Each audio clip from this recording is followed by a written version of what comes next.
And no offense against Burlington Coat Factory. I've been in there, never been able to find anything, but I don't understand what you thought you were doing, going into Burlington Coat Factory and taking items that don't belong to you. At the time, I was just I went in there with the intention on getting clothes and selling so that I could have money. All right, I'm gonna need y'all to be quiet in the box. So I don't understand what 2022 CR 8297, State of Texas versus Logan Armstrong. Can I have parties announced for the record for the state? Daniel Escobar for the state of Texas. Defense? Mike Latimer for the defense. And are you Miss Armstrong? All right, you're gonna have to make sure you speak up. All right, you entered a plea on November 16th of no contest to evading arrest, detention with a vehicle. According to the plea bargaining agreement, punishments be assessed at 4 years. The state is opposed to your application. They're taking in consideration 2022 CR 8298. Have both parties had a chance to review the PSI report, state? Yes, Your Honor. Defense? Yes. All right, any objections to the PSI report, state? No, Your Honor. Defense? I'm going to need you all to be quiet in the box while we're on the record. Deputy, is there any way to move them to the other end, perhaps? All right, state, do you have any witnesses? No, Your Honor. Defense, any witnesses? Only the defendant. All right, can you raise your right hand? Do you solemnly swear or affirm the testimony you give will be the truth and nothing but the truth, so help you God? All right, you can lower your hand, state your name for the record. All right, defense? Yes, thank you, Your Honor. State, Ms. Armstrong, you understand that the judge has to make a very difficult decision today, whether or not to grant your applications for probation and or deferred adjudication or sentence you according to the state's recommendation. What did you want to tell the judge? I just wanted to tell the judge that I am trying to get my life together. I'm trying to better myself and my studies. I'm trying to use every avenue that's available to help me get back on track and be a better person. That I don't have to go out and commit crimes and stuff like that. And Ms. Armstrong, two individuals submitted letters of support for you. Could you identify who those people are? Tanisha Daly is my caseworker at Austin Area Urban League and Kia. I'm sorry, you're not speaking. I can hear you.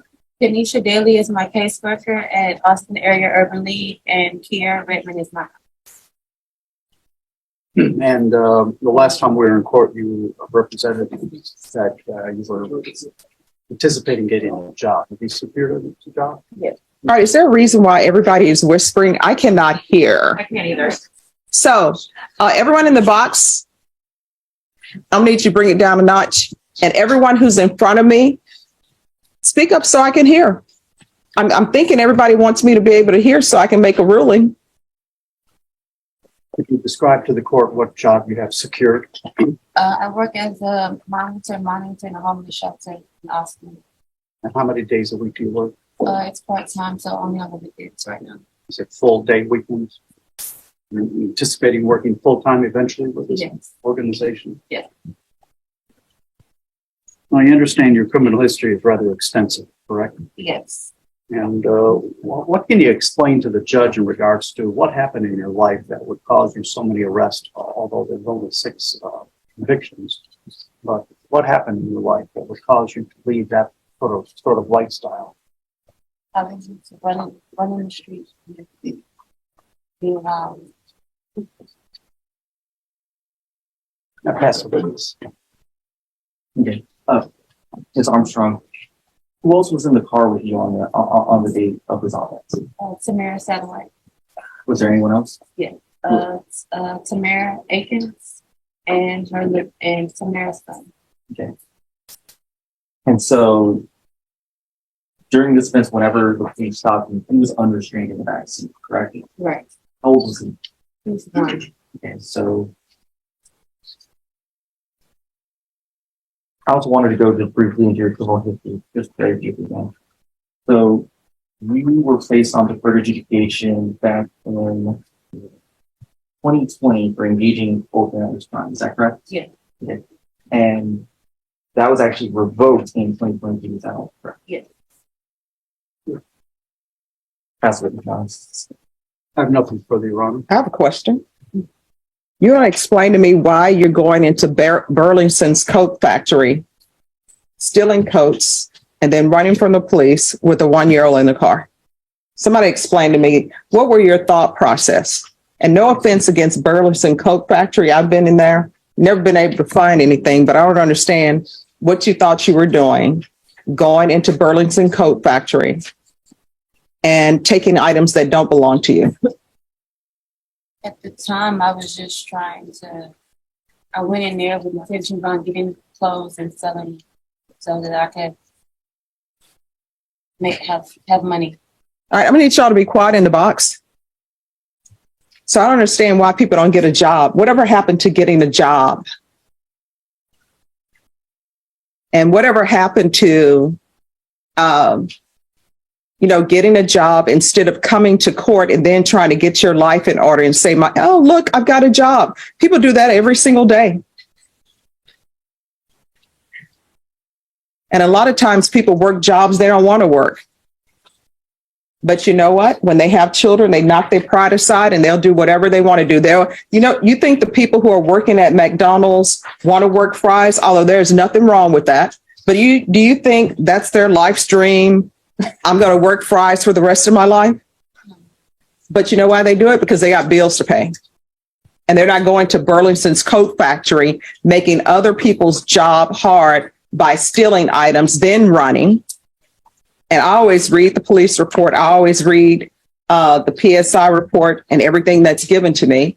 So you and your friend go into Burlington, stealing coats or whatever you're stealing from them. Then you get in a car with a 1-year-old unrestrained. And did the 1-year-old go into Burlington's with you all while y'all were stealing it? Did y'all leave him in the car by himself? Well, I mean, it's not, I believe you either know or you don't know. Where was the 1-year-old? It was 3 people. One of them just walked away and police wasn't in contact. So the 1-year-old, did the 1-year-old come in Burlington's Coat Factory with you all? So the 1-year-old is left out in the car with some third person. You don't know their name. Tamara and So you're the only person who went in Burlington Coat Factory to steal? no, it was 2 girls. Their both name was Tamara. Oh, okay. So then the other girl is out in the car, I guess the getaway car, for want of a better term, while y'all go in and steal coats. So explain to me, how did this plan happen? Were you all just sitting around the table and saying, hey, let's go steal coats from Burlington? How did you pick Burlington's Coat Factory? Why not Marshall's? Why not Ross? Why not Dress for Less? Why not the HEB? So explain to me how you all came up with a plan. Let's go steal coats from Burlington. It wasn't a plan. It was just in the moment. Are y'all just driving around like, hey, there's a Burlington, let's go in there and steal? Is that the way you're telling me it went down? So how did it go down? I just went in and saw something in the And what did you take? Tommy Hilfiger. All right. So you go into Burlington and you immediately grab the Tommy Hilfiger. Who requested the Tommy Hilfiger? All right. Any other questions? No. None from the state, Your Honor. Okay. I'll hear argument. Your Honor, the defendant does have an extensive criminal history, including at least one revocation on the charges she's on probation on. In addition, facts of this case are pre-harrowing. She had a 1-year-old child in the backseat and she decided to elude the police officers and try to drive away instead of just pulling over.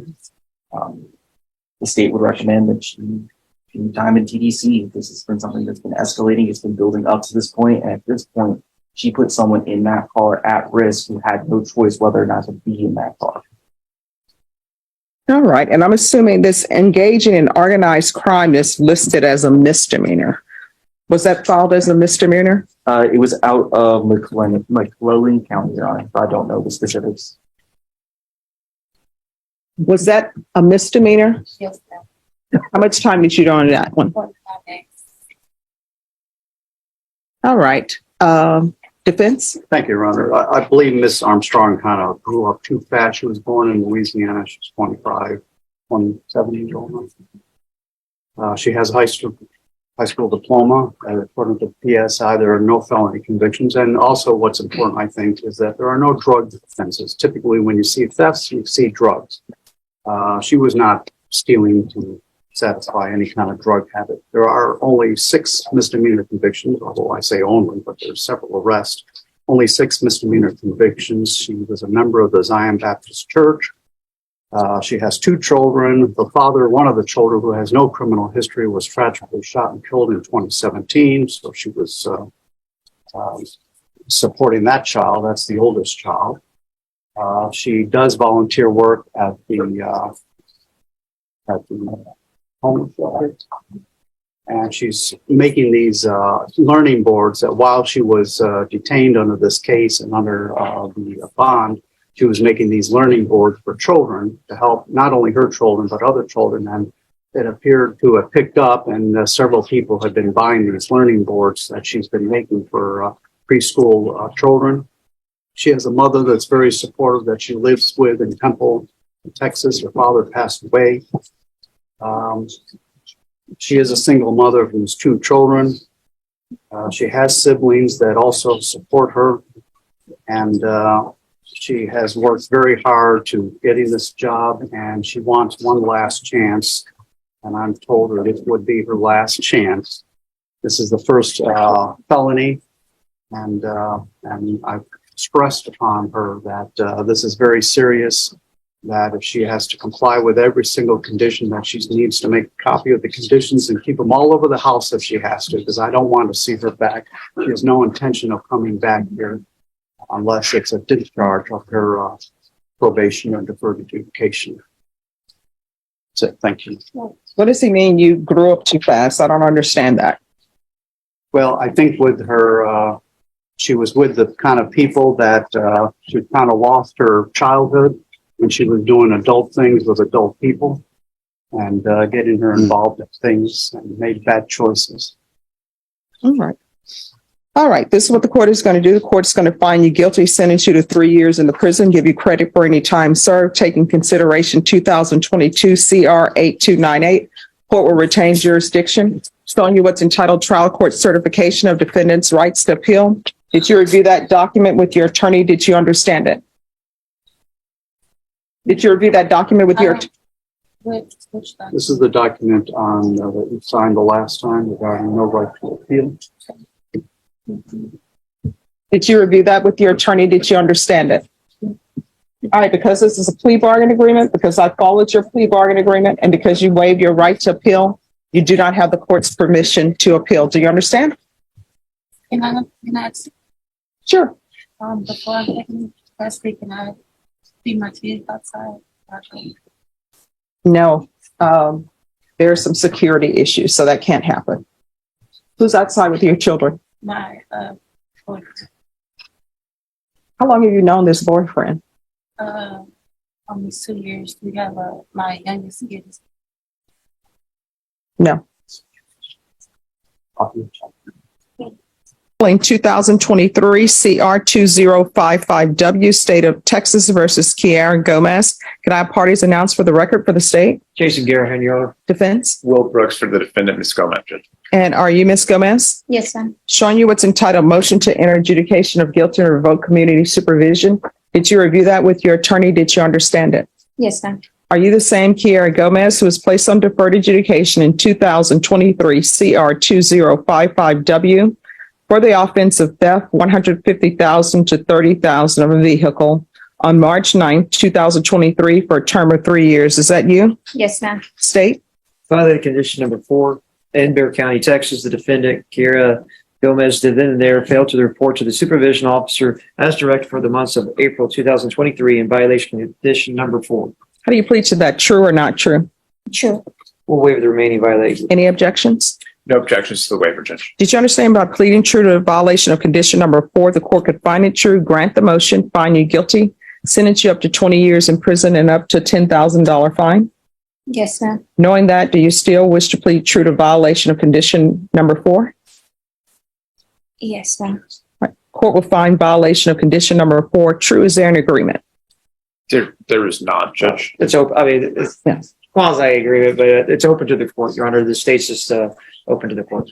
Okay. All right. Defense, what are you requesting? Just a couple of things. Some background on Ms. Gomez, I think might help the court understand her.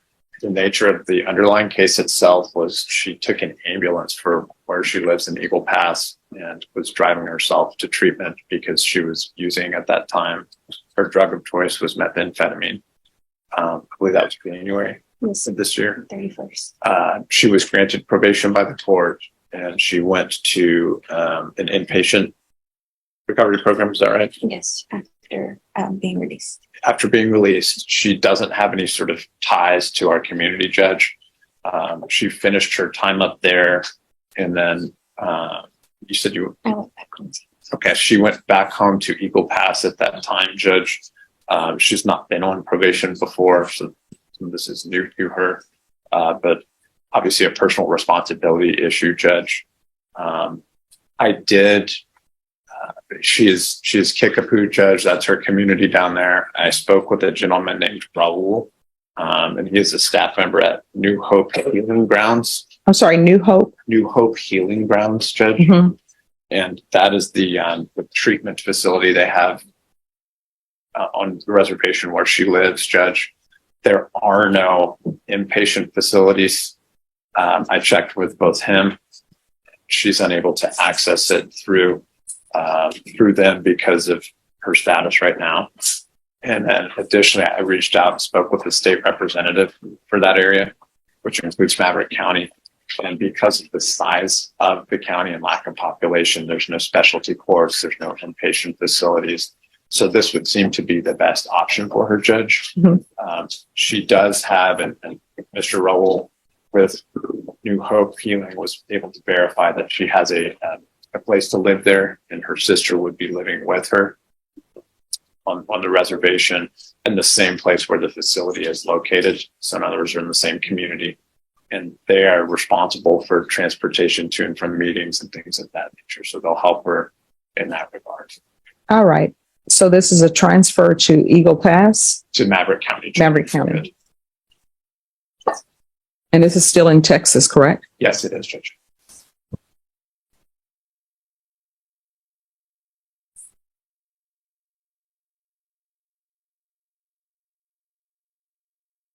All right. Then the court is going to deny the motion. And probation, are you in agreement with this?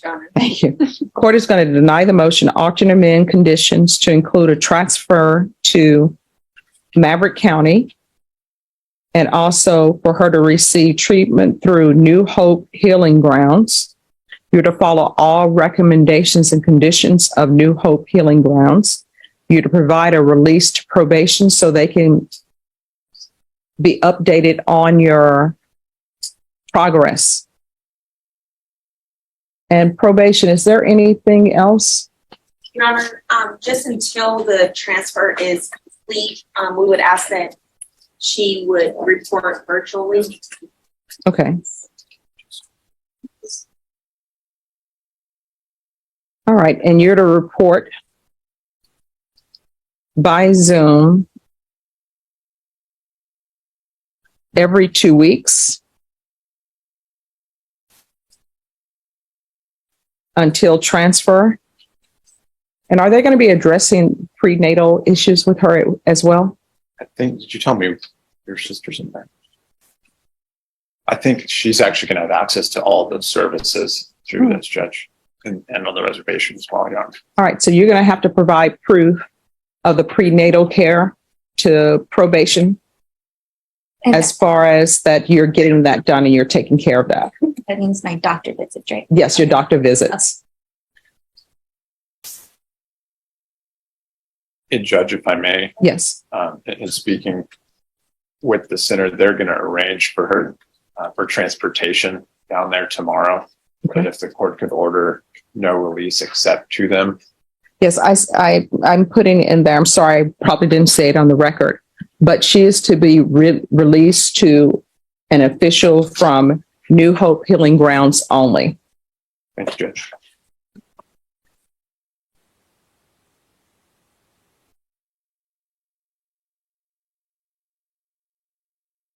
All right, is there anything else? Nothing further. All right, we can go off the record. This is your chance. You understand? Yes, sir. Everything that you do, everything that you ingest, even my understanding, your emotional well-being, the babies pick up on that.